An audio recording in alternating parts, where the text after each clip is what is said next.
coming to SMU was one of the best decisions I had made in my life thus far. I learned to be my own person, to think for myself, to be open to new experiences, and to never be afraid of asking questions. SMU is nurturing but rigorous. They've got wonderful faculty who really push but at the same time support the students. Joanna is very active in school. I noticed that she's more confident now. The way she speaks, the way she articulates. At SMU, delivers, diversified and unique talent that we're interested in. The graduates, if they are more confident, they are more articulate, they generally tend to communicate better. SMU has made me a more bold and dynamic, mature and independent person. SMU has allowed me to step out of my comfort zone. And it has also given me many opportunities to hone my leadership skills. SMU is bold, It's unique, It's warm, full of life, And life-changing.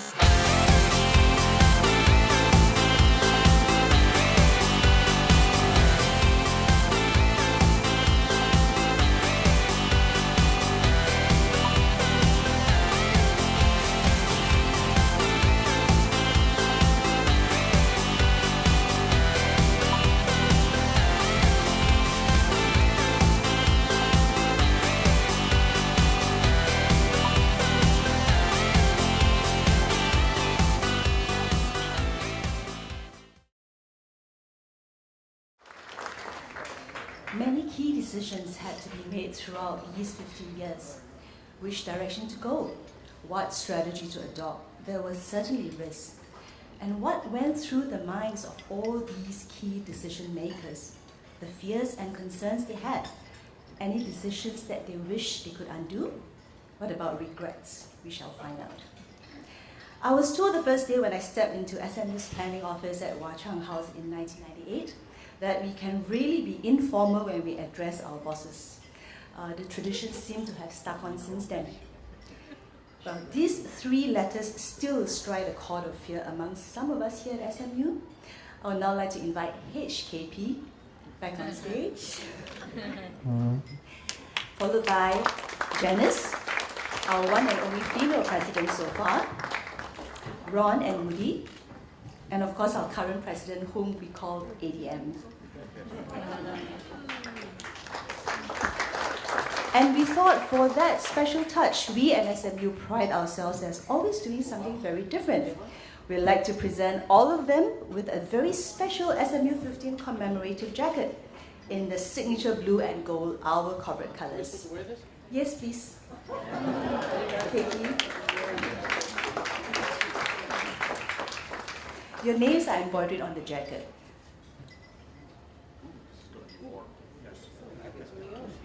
Can we turn down the aircon? Well, the microphones are inside the jacket already, pre-attached. Where are the speakers at? It's attached, hidden. Right here? Yes, sewn on, sewn on. Wow. Cannot be removed. That's SMU. SMU efficiency, that's right. Absolutely. Please be seated. And over to you, Chairman. Well, thank you very much. Ladies and gentlemen, President Tang, can I introduce you to the SMU Capella Choir? I have to assure you, they perhaps can sing very well individually, but they're not terribly coordinated as a team. And this is going to be the first time we're actually seeing all of them together. Before we start, I just wanted to say that I think all of us who've been part of the SMU community really feel that tonight is a moment of homecoming, and many of us have been with the SMU journey for so many years. And even earlier, I was reminiscing with President Tan about how when we first embarked on this journey, even he only had a rough idea of where he wanted to go. And it was along the way that we crafted the SMU vision to be a reality. And I hope you are as happy as we are with the institution that you have created, sir. But tonight's not just really an opportunity for celebrations and patting ourselves on the back. I think we consciously in SMU, although we're 15 years old only, we consciously try to create new traditions. As you've seen with Patron's Day, it started out simply because we didn't have the president of Singapore as our chancellor, so he was a patron, and so we had to have one occasion for him to grace, because presidents as chancellors usually grace the graduation ceremonies. So we created a Patrons Day. And look at today, we've got 4,000 people coming through, and Patrons Day has become part of the tradition. One of the great things about starting a new university is that virtually everything you do starts a new tradition. And I think all of us who've been associated with SMU, all the presidents, I myself, recognize that what we do truly can become part of a history that will resonate many more years after we're all long gone. And it's with that keen awareness of history that we started an oral history project so that everybody who's involved with SMU, including President Tan, gave his version of the things that happened. It's also because of that sense of history that we commissioned a book by Kevin Tan on SMU. So all of these things are not intended to just pat ourselves on the back and be self-congratulatory. It is to start a tradition of wanting to build a sense of history even within such a very young university. And that's one of the reasons why all the previous presidents and present president is here tonight, to start making all of us feel that we are part of a tradition that will continue for many more years to come. I'm particularly grateful, and for those of you who may not know, that although we've had 4 consecutive presidents, each of them have continued their association with SMU even after they retired. And in that particular note, I think I also want to thank John Nyland. John, where are you? John was one of the first trustees of SMU, and as an eminent academic, was never president of SMU, but I think all of us here, including yourselves, would say John has been truly a stalwart in the years of SMU. So thank you, John, for coming all the way from Australia. What I thought we could do tonight is start a little bit easier by asking each of the presidents a lighter question, and then we'll go into more of the heavy stuff later on. So if I could, I'd like to start with an easy question with each of you.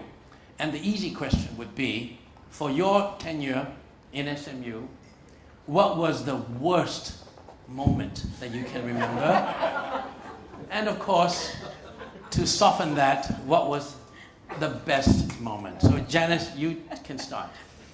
Well, the worst moment was almost the very beginning, because I was starting on July the 1st officially, and maybe a week before, I get a telephone call from Tan Tek Meng, who informs me that we were supposed to take students in August of 2000, so this is June of 1999, that the building that we would be moving into, we weren't going to get for some months. It was delayed.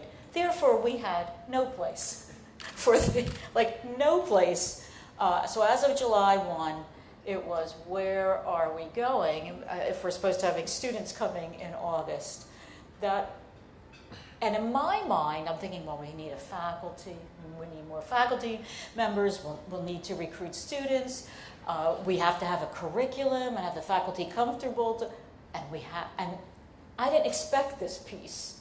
We need to find a place. So that was the Evans Road adventure. And that's when you send in your resignation letter right away. I know, it's like, for those of you who remember, we started life, I mean, many of you will remember the Pioneer Group. We started life with a almost prefab building at Evans Road. But I think those of you who started with us will cherish those memories. This beautiful big campus has its own beauty, but that was also something good to remember. And the best moment? Oh, well, I would say the best, but the one that really sticks in my mind because of this start. So, in August of 2000, when we had our inaugural convocation, firstly, that was a new tradition because I was told that the other universities didn't have this big opening start of the academic year. So on one hand, I thought we should, but secondly, we weren't going to have a graduation for 4 years, 3 to 4 years, so we should have some big ceremony, and that was terrific. Especially after the chairman here thought of this idea of doing it right on this location, with this, which involved the big tent. Some of you may recall, which was a lot of logistical issues involved, but it was a spectacular and exciting event.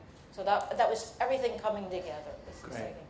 If I can, so some of you who may have not been with the SMU journey the whole way, you may remember that Janice first started with us even before becoming SMU president. Janice was representing Wharton all the time when we had discussions with Wharton about assisting SMU.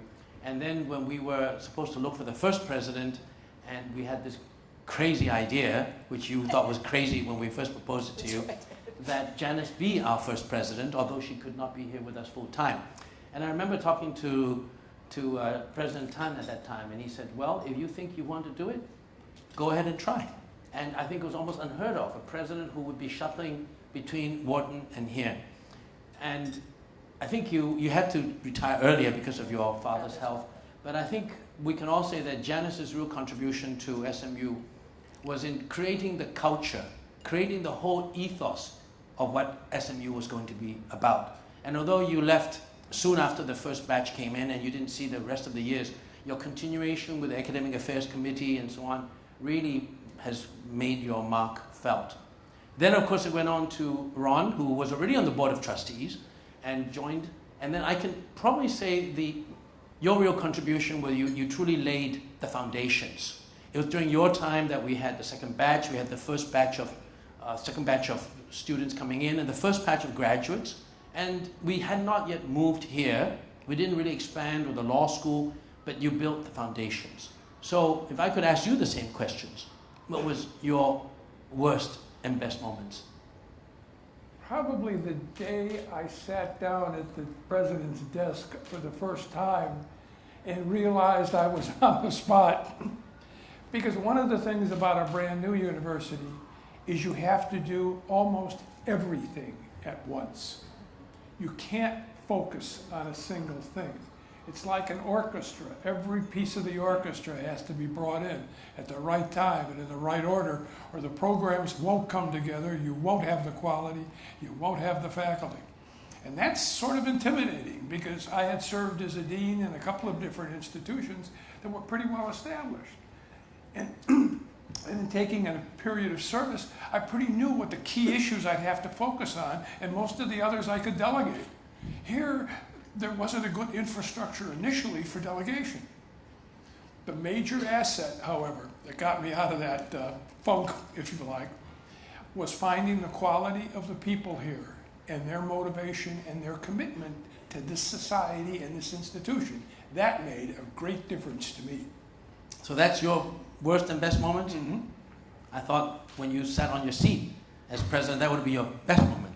It all went downhill after that. No. Okay, I'm not impressed with labels. Great, okay. Now we come to Woody. I mean, Woody has, next to Arnold, has served the longest. Woody served for actually 6 years as SMU's president. And if we use the same analogy, I think he built the house on which SMU currently stands. It was during your tenure that we moved here. If you remember, we came by double-decker bus and so on. We moved the whole campus here. It was during your time that we opened the School of Social Sciences, we had the law school. So in those 6 years, SMU really became the city campus for which we are known.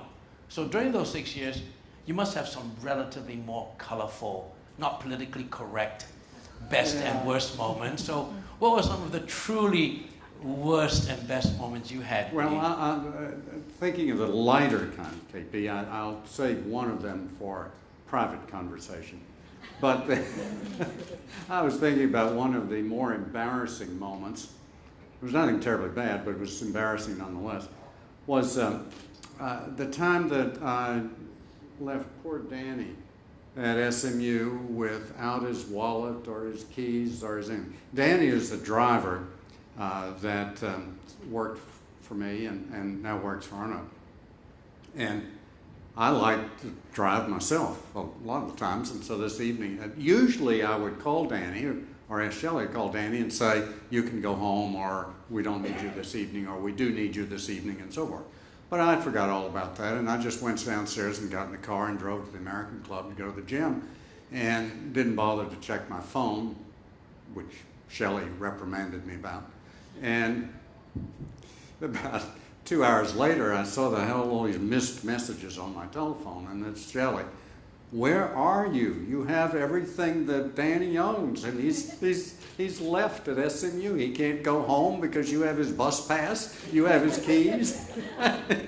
So I had to come back to SMU, and I was properly apologetic. But I thought your worst moment was when we saw Sanjeev Mishra faint in front well, of that us. one, I wasn't going to buy Sanjeev. Yes, I thought we had.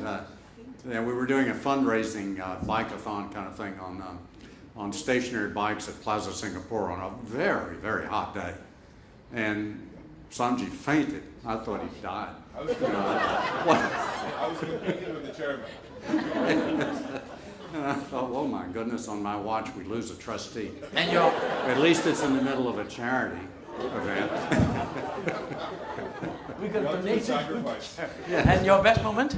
Well, one of the best moments was being awakened very early in the morning, before the coils had even started making their bird noises outside, by a phone call from Lim Chuan Po, who was then the permanent secretary of MOE. And of course, he's a former military man, so he thought it was the middle of the day already. And I sort of sleepily answered the phone and then stood up and snapped to attention. And it was him telling me that everything was okay about going forward with the law school. I mean, I was all approved and we're ready to go. And by the way, could you have it ready in 4.5 months?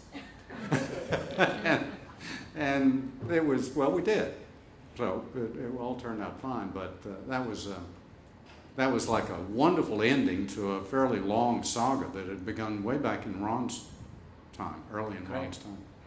Okay, so, well, I mean, I think I should, if I were to close that analogy, I would say SMU, through the 3 presidents, have built the culture, built the foundation, and built the house. And truly, I think all of us are blessed with having Arnoud fill that house with music, with life, with warmth, and to really make that house a superb example of excellence in the world. The infrastructure was built by the time you came. You're now taking this university to new heights. And as all of us know, you've committed already to 8 years with us, which we hope will still extend further, but you will have, by the time your contract finishes and ready for renewal, been the longest serving president. From your perspective, there will certainly, with the many years you have left to go, be worse and better moments to remember. But up to now, what are some of the worst and best moments?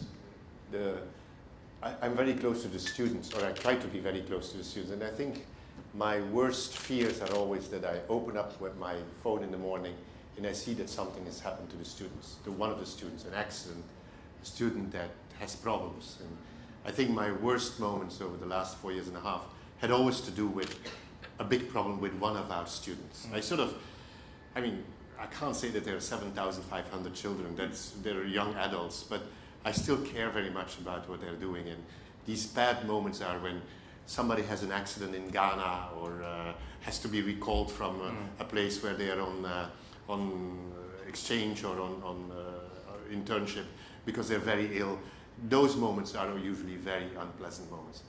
The great moments are actually also to do with students. That is when I go like Days Today and I see the students having fun, being creative, making their performances. The convocation that you saw on the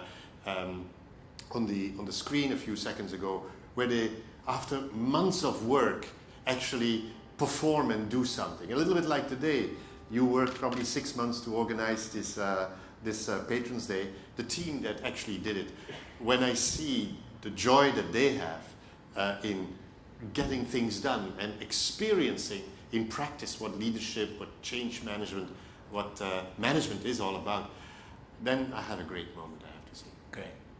Now I'm going to ratchet up a little bit further. Okay. I mean, I think we all know that part of the culture of SMU is not to congratulate ourselves, not to believe in the hubris that other people say about us. So what I'd like to ask each of you is not so much what you feel proud of having done, because I think all of us know what you have done. This question doesn't apply to you yet, Arnold, because your tenure isn't over. But I'd like to ask the other 3, if you reflect back, what do you think was something that you would have wanted to do, but yet by the time you left was unaccomplished? and that you feel it's still not, it's something that rankles a bit with you because it didn't round off your career with us?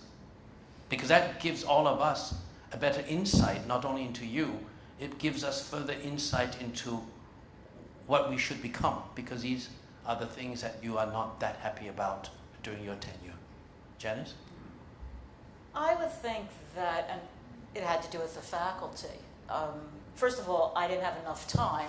Unfortunately, I had to leave, but it takes a long time to build a faculty. And it was, if you put yourself back to 1999, those, our original faculty will remember, it was a huge change from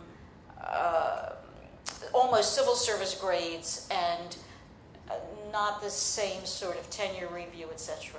So people were being moved to a completely different system that they didn't understand and couldn't have because they had never experienced it if they'd been in Singapore. And what I regret is that I didn't have more time to try to convey what I had in mind. But even if I had stayed longer, this is the process still is a very, very long process. You know, it's much faster to design and build a building than to build an outstanding faculty. And so that was the one. I said, not regret, but I wish I'd been able to contribute more. So the quality of the faculty is Absolutely. has not been up to what you No. In other words, the faculty. No. But a faculty, it's your intellectual capital, and you want to get the highest return on your investment, and you want faculty members to. You want your process and the way people contribute to be the best it can be, and that takes time. But it went over to Ron? Useful hands. My answer is going to sound similar. The thing that really bothered me was my failure, my inability to recruit enough senior faculty. As far as I was concerned, the bar had been set high, and we did well with junior faculty, well with untenured faculty. But if you want schools to develop, you need people with a little bit of gray hair along with the youngsters. What amazed me, however, was what the youngsters accomplished in the absence of the senior faculty. But nonetheless, if I look back, that I very much wish I'd handled. And the other answer is going to sound flippant, but I mean it seriously. And that is, I was dissatisfied with everything. The way you build a university is not become satisfied with what you're doing. You stay dissatisfied, you look for the next set of things you can do, the next set of things that can be made to improve. You sound like a hot young man still, Ron. A lot of things you still want to do. Yet. Dissatisfied with everything, which is the right way to be. And Woody? Well, I'm going to start back on picking up on a theme from Arnoud to say something that's been very satisfying in this whole experience. And it's seeing in this room and in other places where many of our students have gone and what they've done since they left SMU, because to some extent that's a measure of what we're all about.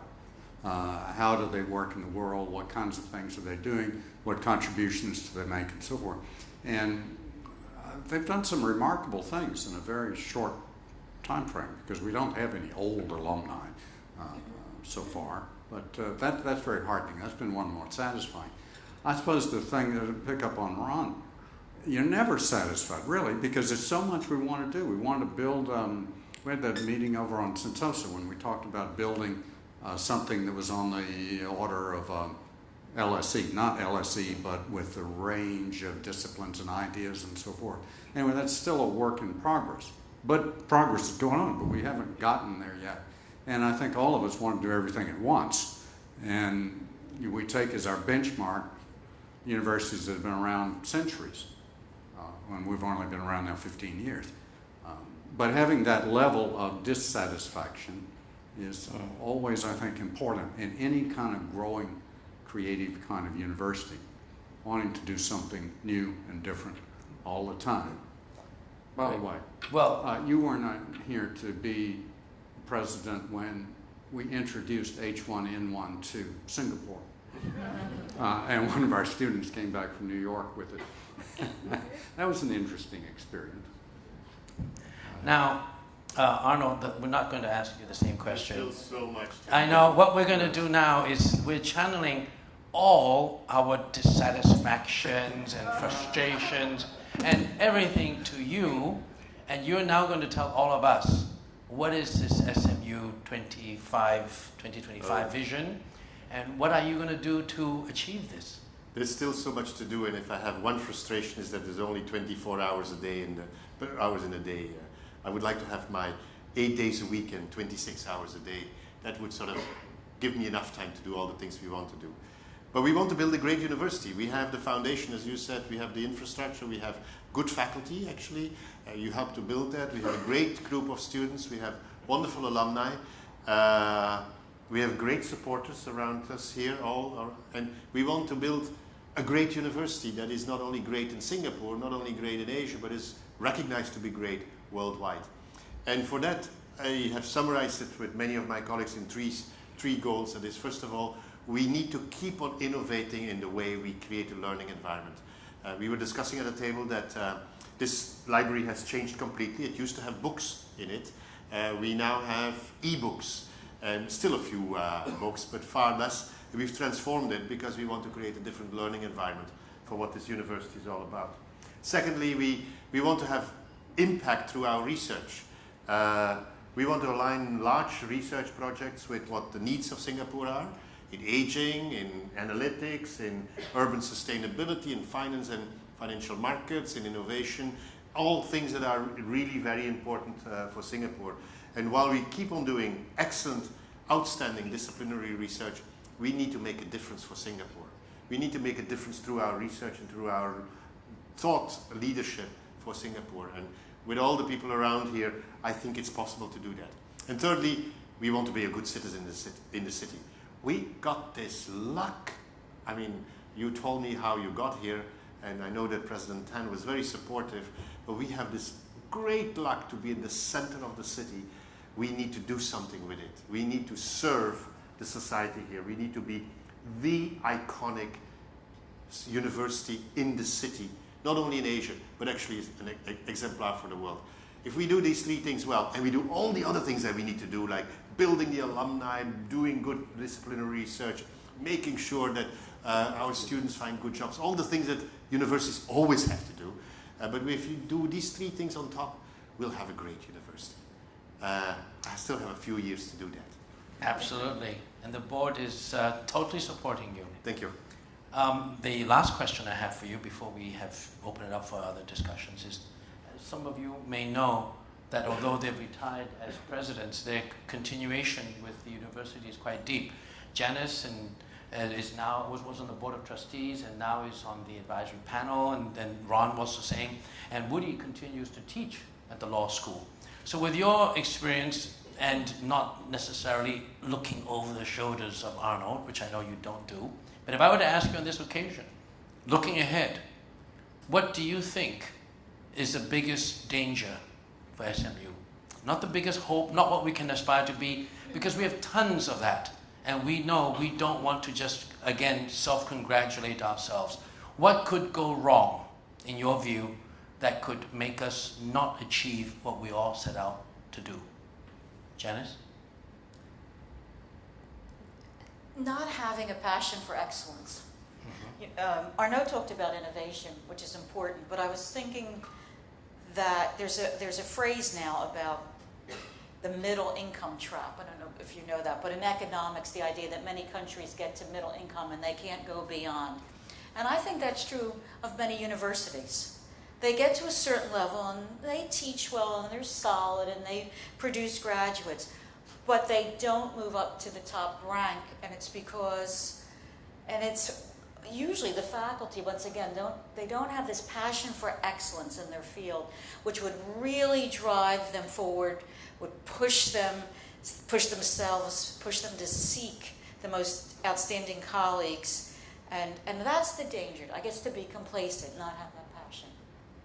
Well, excuse me, as the university grows, the only way a president has leverage is to build a team, is to get more and more people to take responsibility, not just for defining problems, but for laying out solutions and making recommendations for what should get done and going right ahead and do it. In a sense, the business you're in is to put yourself out of business. If you get a good enough staff, both faculty and the academic support staff. And what could turn around is it's hard to maintain that culture as an institution grows and becomes very large. But if you don't maintain that culture, you'll pay a price on your ability to advance the interests of the place. Thank you. Woody? Complacency is the enemy in every institution, and that's what we really have to be careful about. It's quite easy in some ways to be a successful institution in Singapore when you have the support of the government and support of people and so forth. But that's not really all that SMU wants to be. I also think it's very important in the mission that we've set out for ourselves that we maintain some control on our size, that we not get too big, because there are a lot of problems with size that then limit your ability to be committed constantly to excellence. You, Arnold, what are you most worried about as what you I'm most do your worried thing? about is we're a bit of maturing. We're now teenagers. We're a bit of a maturing university.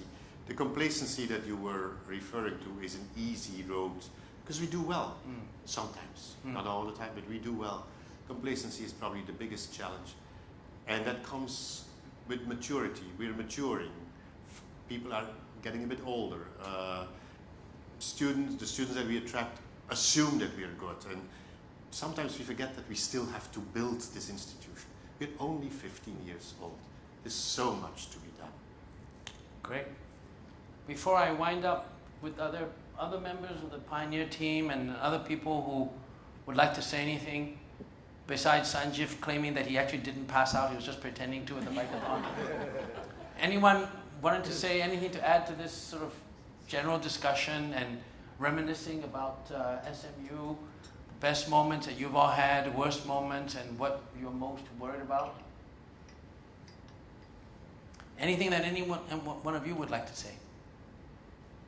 Okay, if not, then I just wanted to thank all of you for being here, and we'll like to mix around with you afterwards. And the opportunity today really is truly unique, and it's historic.